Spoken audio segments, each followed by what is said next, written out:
The Ministry of Education's 20 Negative Rules, a project to manufacture one-dimensional people. This is Jersey's news commentary channel. On March 27, China's Ministry of Education released the negative list for the Standardized Management of Basic Education 2026 edition, setting out 20 strict prohibitions. What comes first is not how to protect children's curiosity, not how to improve reading ability, and certainly not how to cultivate creativity. Instead, the top priority is banning anything deemed anti-party or anti-socialist, prohibiting the smearing of the party and the state's image, forbidding the distortion of history, and banning the spread of so-called wrong viewpoints through textbooks, exams, supplementary materials, lectures, online spaces, and electronic devices. In one sentence, political censorship overrides everything. Educational principles, child development, and healthy growth all give way to political indoctrination. To Chinese families living overseas, how would you feel if your children were subjected to this kind of forced brainwashing from the moment they entered school? The contrast is shocking once you compare it with Western educational principles. If you have already escaped such a dark system, you must feel genuine relief and gratitude that your children can grow up in Europe or America, receive healthy education, and avoid being enslaved by the CCP's ideological control. For example, the core principles of American K-12 education governance revolve around several key ideas: equal access, student privacy, civil rights, safe learning environments, and research-based practices. European education governance places even greater emphasis on critical thinking, democratic participation, multiculturalism, student well-being, and teacher professional autonomy. These principles run throughout the European education area, the UK Department for Education, and OECD frameworks. You will immediately notice the fundamental difference. Western education first asks, how do we help a child become a whole person? China's 20 rules, by contrast, first ask, how do we ensure that children never cross the boundaries of political rule? One protects growth. The other restricts thought. One makes education serve human development. The other makes education serve regime security.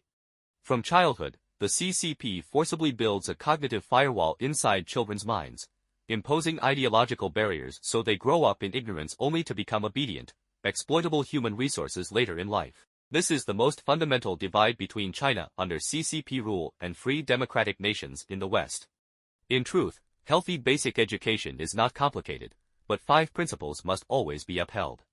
First, respect child development. Different ages have different rhythms of cognitive, social, linguistic, and emotional growth. Children must never be treated as standardized parts on an assembly line.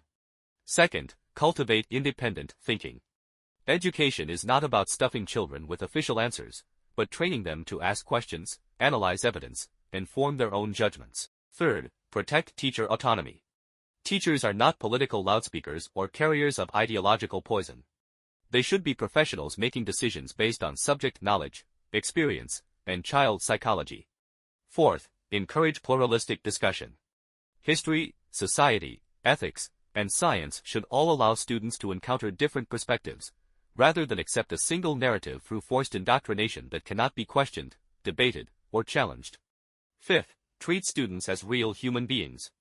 They should not be reduced to receivers and repeaters of official ideology. The purpose of education is not to manufacture uniform personalities, but to help every child develop unique potential. The most frightening part is that these 20 rules extend political censorship far beyond the classroom into the entire educational ecosystem: exams, textbooks, supplementary materials, forums, lectures, online media, electronic devices, all kinds of public events. This means schools are no longer public spaces for knowledge. They are being transformed into sealed ideological furnaces designed for compulsory CCP indoctrination. All the regime's toxic doctrines are melted into one poisonous brew and then fed to innocent children. Every teacher is required to wear a metaphorical gas mask, allowed to output only the carefully fabricated correct party-approved language. Every student is placed into an airtight iron barrel-like mental container, cut off completely from the complexity of the real world. Each child is no longer a learner, but a laboratory mouse placed inside a distilled ideological experiment chamber, subjected to continuous cognitive molding. The deepest consequence of this system is the creation of one-dimensional people. That means people who can only accept one value judgment, one historical narrative, and one correct answer. They become skilled at memorizing standard answers, obeying hierarchies, admiring authority structures, reading political signals, and practicing constant self-censorship. They are taught to listen to the leader, follow the party, reject non-party perspectives, and never develop independent views of their own. Over time, they lose the ability to doubt, to ask questions, to overturn old frameworks, to build new models, or to imagine across disciplines. Even with a PhD, they may still never know how to ask a meaningful question. This one-dimensional person is, in essence, a deeply alienated modern human being. Their thinking is pre-programmed, their emotions standardized, their expression self-censored, their creativity formatted. In this sense, China's educational brainwashing project is indeed world-class in both technical density and depth of penetration, and such an education system can never produce genuine innovators. Real innovation comes from three things: skepticism toward authority, dissatisfaction with ready-made answers, tolerance for failure. Yet in a highly politicized education system, these are precisely the first qualities to be destroyed. When students are taught from childhood, don't cross the line, don't think too much, don't speak carelessly, don't question standard answers, then as adults, what they excel at is not innovation, but becoming the most obedient followers within hidden rules or the cleverest flatterers of power. That is why so many Chinese students score highly on standardized tests, yet remain weak in original research, theoretical breakthroughs, original educational thought, and institutional innovation. The issue is not intelligence.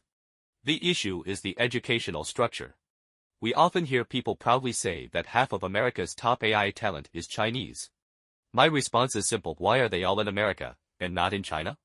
The essence of education is not to produce uniform bricks, not to manufacture one-dimensional people, and not to cultivate neatly arranged obedient personalities for power. Education should help children preserve strong curiosity, learn to doubt, dare to be different, develop empathy, and gain the ability to create the future. Not to learn from childhood how to breathe inside an iron barrel.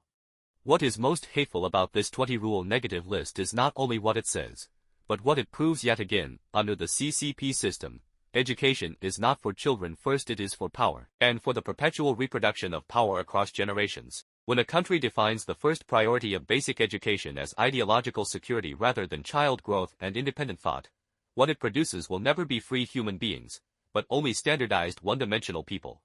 And a system that locks thought within rigid boundaries can never cultivate well-rounded human beings. A society made up of one-dimensional people can never become a truly innovative civilization.